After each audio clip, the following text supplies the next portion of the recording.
അങ്ങനെ കുപ്രസിദ്ധമായ Epstein files അമേരിക്കയുടെ department of justice പുറത്തുവിട്ടിരിക്കുകയാണ്.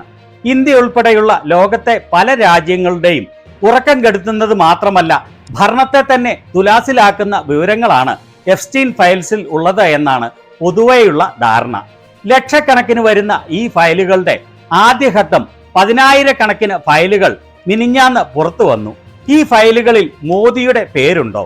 ഇന്ത്യയിൽ നിന്ന് ആരുടെയൊക്കെ പേരുകളാണ് ഇതിൽ ഉള്ളത്? മോദി ഭരണത്തിന്റെ അന്ത്യമാവുമോ ഈ ഫയലുകൾ പുറത്തു വന്നത്? വളരെ വർഷങ്ങൾ എപ്സ്റ്റീനുമായി വളരെ അടുത്ത ബന്ധം വെച്ചു പുലർത്തിയിരുന്ന അമേരിക്കൻ പ്രസിഡന്റ് ഡൊണാൾഡ് ട്രംപ് അധികാരത്തിൽ നിന്ന് പുറത്തു പോകേണ്ടി വരുമോ? ഇതിന്റെ വിവരങ്ങളെല്ലാം നമുക്ക് വിശദമായി മനസ്സിലാക്കാം. ഇതുവരെ ചാനൽ സബ്സ്ക്രൈബ് ചെയ്യാത്ത ആളുകൾ സബ്സ്ക്രൈബ് ചെയ്ത് പിന്തുണയ്ക്കണമെന്ന് അഭ്യർത്ഥിക്കുകയാണ്. കഴിഞ്ഞ ദിവസം പ്രിയങ്ക ഗാന്ധി പാർലമെന്റിൽ പറഞ്ഞ കാര്യം ഒന്നുകൂടി കേട്ടുകൊള്ളൂ. जो बैटिंग ऐप के बारे में हो रहा है पीएमओ के अंदर, सदस्य प्लीज, जो एप्स्टीन फाइलों में आपके मंत्री महोदय के नाम निकल आए हैं, उसकी चर्चा करेंगे. आप वंदे मातरम में बोले. ബെറ്റിംഗ് ആപ്പിൽ പ്രധാനമന്ത്രിയുടെ ഓഫീസിലുള്ളവർ നടത്തിയ വലിയ വെട്ടിപ്പ്, എപ്സ്റ്റീൻ ഫയൽസിൽ മോദിയുടെ മന്ത്രിയുള്ള കാര്യം എന്നിവയെക്കുറിച്ച് ചർച്ച നടത്തൂ എന്നാണ് പ്രിയങ്ക ഗാന്ധി വന്ദേമാതരത്തെക്കുറിച്ചുള്ള ചർച്ചയുടെ ഇടയിൽ പറഞ്ഞത്. ലക്ഷക്കണക്കിന് വരുന്ന എപ്സ്റ്റീൻ ഫയലുകളിൽ ചില ഫയലുകൾ നേരത്തെ പുറത്തു വന്നിരുന്നു. തന്റെ തെരഞ്ഞെടുപ്പ് പ്രചാരണ സമയത്ത് എപ്സ്റ്റീൻ ഫയലുകൾ പുറത്തുവിടുമെന്ന് ഡൊണാൾഡ് ട്രംപ് പറഞ്ഞിരുന്നു. എന്നാൽ ചുമതലയേറ്റ ശേഷം എങ്ങനെയും ഇത് പുറത്തുവിടുന്നത് തടയാനാണ് ട്രംപ് നിരന്തരം പരിശ്രമിച്ചത്. കാലിഫോർണിയയിൽ നിന്നുള്ള ഇന്ത്യൻ വംശജനായ കോൺഗ്രസ്മാനായ റോ ഖന്നയും കെൻഡക്കിയിൽ നിന്നുള്ള റിപ്പബ്ലിക്കൻ കോൺഗ്രസ്മാനായ തോമസ് മേസിയുമാണ് ഈ ഫയലുകൾ പരസ്യമാക്കുന്നതിനു വേണ്ടിയുള്ള എല്ലാ പരിശ്രമങ്ങളും ഒരുമിച്ച് ചേർന്ന് നടത്തുകയും ഇതിനുള്ള ബില്ല് അവതരിപ്പിക്കുകയും ചെയ്തത്. ഓർക്കണം, പ്രതിപക്ഷത്തു നിന്നുള്ള റോ ഖന്നയും ഭരണകക്ഷിയായ ട്രംപിന്റെ റിപ്പബ്ലിക്കൻ പാർട്ടിയിൽപ്പെട്ട തോമസ് മേസിയും ഒരുമിച്ച് ചേർന്ന് ഇതിനുവേണ്ടി പ്രവർത്തിച്ചു എന്ന് പറഞ്ഞാൽ അങ്ങനെയാണ് വികസിത രാജ്യങ്ങളിലെല്ലാം നടക്കുന്നത്. അവർ അവതരിപ്പിച്ച ബിൽ അമേരിക്കയുടെ ഇരു സഭകളും, അതായത് സെനറ്റും കോൺഗ്രസും 100% പേരുടെ പിന്തുണയോടെ പാസാക്കി. ഇതിൽ പ്രസിഡന്റ് ട്രംപ് ഒപ്പുവെച്ചെങ്കിൽ മാത്രമേ അത് പുറത്തുവിടാൻ സാധിക്കുമായിരുന്നുള്ളൂ. ആദ്യ കാലഘട്ടങ്ങളിൽ ഇതിനെ തുറന്നെതിർത്ത ട്രംപ് അവസാനം ഗത്യന്തരമില്ലാതെ താൻ ഇതിൽ ഒപ്പിടുമെന്നും പുറത്തുവിട്ടാൽ തനിക്ക് ഒന്നുമില്ലെന്ന് പ്രഖ്യാപിക്കുകയും ബില്ലിൽ ഒപ്പിടുകയും ചെയ്തു. അങ്ങനെ എല്ലാ എപ്സ്റ്റീൻ ഫയൽസും ഡിപ്പാർട്ട്മെന്റ് ഓഫ് ജസ്റ്റിസിന് പുറത്തുവിടേണ്ടതായി വന്നു. ഇതിന്റെ ആദ്യ ബാച്ചാണ് ഡിസംബർ 19 വെള്ളിയാഴ്ച ഡിപ്പാർട്ട്മെന്റ് ഓഫ് ജസ്റ്റിസ് അതിന്റെ വെബ്സൈറ്റിലൂടെ പുറത്തുവിട്ടത്. ഇനിയും ലക്ഷക്കണക്കിന് പേജുകൾ പുറത്തുവിടാൻ ഉണ്ട്. ഇതിനെക്കുറിച്ച് വന്ന BBC-യുടെ വാർത്തയിൽ പറഞ്ഞിരിക്കുന്ന ചില കാര്യങ്ങൾ നോക്കാം. ഇതിൽ പറഞ്ഞിരിക്കുന്നത്, വെള്ളിയാഴ്ച പുറത്തുവിട്ട ഫയലുകളിൽ 550-ലധികം പേജുകൾ റിഡാക്റ്റഡ് ആണ്, അല്ലെങ്കിൽ അതിൽ നിന്ന് വിവരങ്ങൾ പിൻവലിച്ചിരിക്കുകയാണ് എന്ന് പറഞ്ഞിരിക്കുന്നു. ഇതിനെക്കുറിച്ചുള്ള ഗ്രാൻഡ് ജൂറി അന്വേഷണത്തിന്റെ 100 പേജുകളും പരിപൂർണമായി ബ്ലാക്ക് ഔട്ട് ചെയ്തിരിക്കുകയാണ്. അത് കാണിക്കുന്ന ഒരു വീഡിയോ ആണ് ഇത്.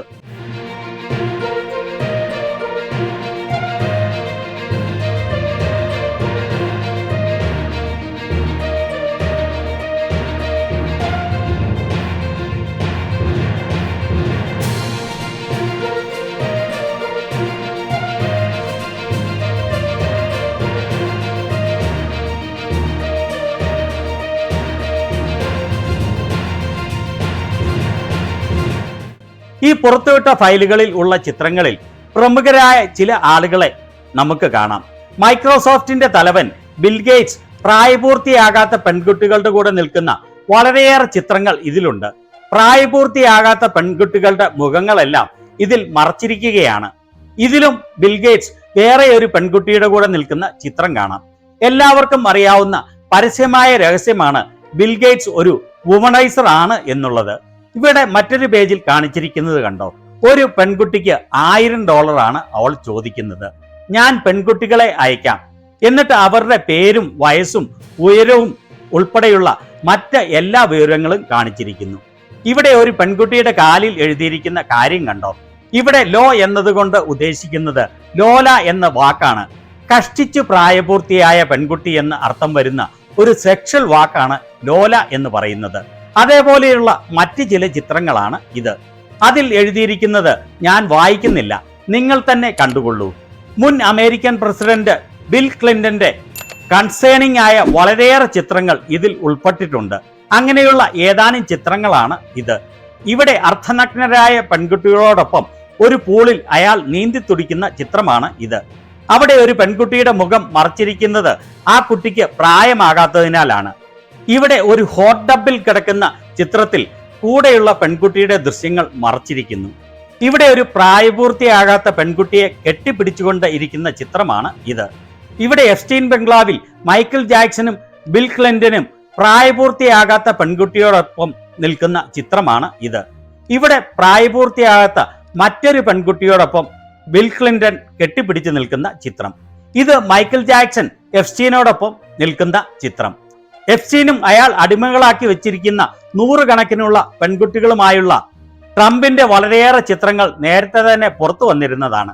അത്തരം കുറെ ചിത്രങ്ങളാണ് ഇത്.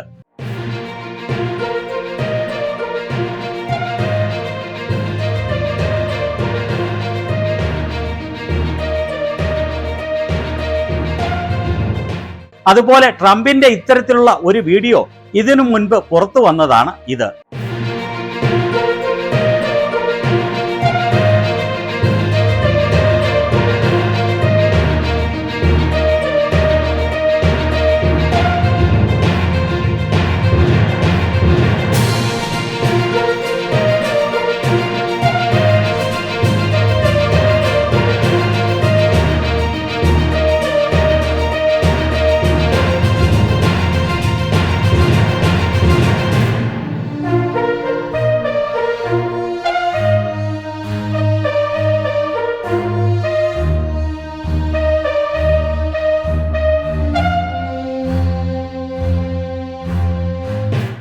BBC-യുടെ ഈ വാർത്തയിൽ പറഞ്ഞിരിക്കുന്നു, പ്രിൻസ് ആൻഡ്രൂ 5 പെൺകുട്ടികളുടെ മടിയിൽ കിടക്കുന്ന ചിത്രം ഇതിലുണ്ട് എന്ന്.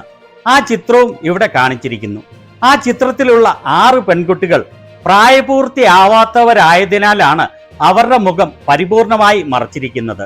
ആ ചിത്രത്തിലുള്ള മുഖം കാണാവുന്ന സ്ത്രീ എഫ്സ്റ്റീനിന്റെ കൂട്ടുകുറ്റവാളിയായ ഗിസ്ലൈൻ മാക്സ്വെൽ ആണ്. ബ്രിട്ടനിലെ വലിയ പേരുകേട്ട വ്യക്തിയായിരുന്ന ഇവർ 2021 ചൈൽഡ് സെക്സ് ട്രാഫിക്കിങ്ങിന് ശിക്ഷിക്കപ്പെട്ട് അമേരിക്കയിൽ 20 വർഷം ജയിൽ ശിക്ഷ അനുഭവിച്ചുകൊണ്ടിരിക്കുകയാണ്. ഇനി ഇന്ത്യയിൽ നിന്നുള്ള ആളുകളുടെ പേർ ഇതിലുണ്ടോ? ഈ ചോദ്യം ഗ്രോക്കിനോട് ചോദിച്ചപ്പോൾ കിട്ടിയ മറുപടിയാണ് ഇത്. എഴുത്തുകാരനായ ദീപക് ചോപ്രയുടെ പേര് എഫ്സ്റ്റീൻ ഫയൽസിലുള്ള ചില ഇമെയിലുകളിൽ ഉണ്ട്. അതുപോലെ അനിൽ അംബാനിയുടെ പേരും കേന്ദ്ര പെട്രോളിയം മന്ത്രി ഹർദീപ് സിംഗ് പുരിയുടെ പേരും ഇതിലുണ്ട്. പ്രധാനമന്ത്രി നരേന്ദ്രമോദിയുടെ പേരും എഫ്സ്റ്റീൻസ് ഫയൽസിൽ ഉണ്ട്. എന്നാൽ ഇവരൊന്നും എന്തെങ്കിലും തെറ്റുകൾ ചെയ്തു എന്ന തരത്തിലുള്ള യാതൊരു വിവരവും ഇതുവരെ പുറത്തുവന്ന ഈ ഫയലുകളിൽ ഇല്ല. അനിൽ അംബാനിയുമായി ഇന്ത്യ ഇസ്രായേൽ ബന്ധങ്ങളെക്കുറിച്ച് സംസാരിക്കുന്നതിന്റെ കാര്യങ്ങളാണ് ഉള്ളത്.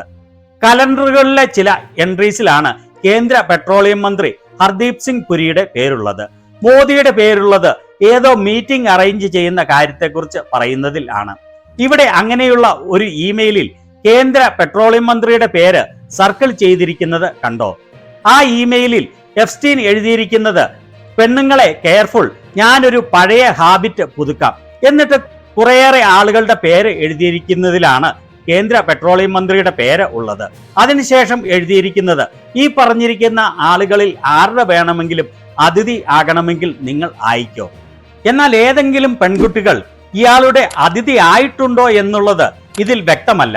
ഇതിന്റെ ടൈമിംഗ് ആണ് ഏറ്റവും ശ്രദ്ധിക്കേണ്ടത്. 2014 സെപ്റ്റംബർ 28 ന്യൂയോർക്കിലെ മാഡിസൺ സ്ക്വയറിൽ നരേന്ദ്രമോദി പ്രസംഗിച്ചു. അതിന് കൃത്യം 9 ദിവസം മുൻപ് 2014 സെപ്റ്റംബർ 19 ഈ ഇമെയിൽ വരുന്നത്. അതായത് മോദിയും മന്ത്രിയും ഒക്കെ ന്യൂയോർക്കിൽ എത്തുന്ന സമയം കണക്കാക്കി അയച്ച ഇമെയിലാണ് ഇത്. ഇവിടെ അംബാനി എഫ്സ്റ്റീനിന് അയച്ച ഇമെയിലാണ് ഇത്. വളരെ ചുരുങ്ങിയ വാക്കുകളേ ഉള്ളൂ. സംബോധന ചെയ്തിരിക്കുന്നത് നിങ്ങളുടെ സ്വന്തം സഹോദരൻ അനിൽ എന്ന് പറഞ്ഞാണ്. ഇവിടെയുള്ള ഒരു ഇമെയിലിൽ ഏറ്റവും താഴെ നിന്ന് രണ്ടാമത്തെ ലൈൻ കണ്ടോ? 10:30 AM ഹർദീപ് സിംഗ് പുരിയുമായി അപ്പോയിന്റ്മെന്റ്. അത് കഴിഞ്ഞുള്ള ഭാഗം ബ്ലാക്ക് ഔട്ട് ചെയ്തിരിക്കുകയാണ്. അതിന്റെ മുകളിൽ പറഞ്ഞിരിക്കുന്ന ഡേറ്റ് ഒക്ടോബർ 10, 2014. അതിന്റെ മുകളിൽ ഇമെയിൽ ഹെഡർ കഴിഞ്ഞിട്ട് 6 PM സമയത്തുള്ള പരിപാടിയായി പറഞ്ഞിരിക്കുന്നത് കണ്ടോ? ടേക്ക് ഹോം എ ന്യൂഡ്, അത് എവിടെയാണ് എന്നുള്ളതിന്റെ അഡ്രസ്സും ജോജോ ടു ഡ്രൈവ് യു എന്നും പറഞ്ഞിരിക്കുന്നു. ഈ പരിപാടികൾ ലിസ്റ്റ് ചെയ്തിരിക്കുന്ന ഇമെയിലിൽ തന്നെയാണ് ഹർദീപ് സിംഗ് പുരിയുമായി അപ്പോയിന്റ്മെന്റും പറഞ്ഞിരിക്കുന്നത്. ഡ്രോപ്പ് സൈറ്റിന്റെ നവംബർ 20 ഈ വാർത്തയിൽ പറഞ്ഞിരിക്കുന്നത് കണ്ടോ? മോദി പരിപാടിക്ക് തയ്യാറാണ്, അല്ലെങ്കിൽ ഒപ്പം ചേർന്നിട്ടുണ്ട്.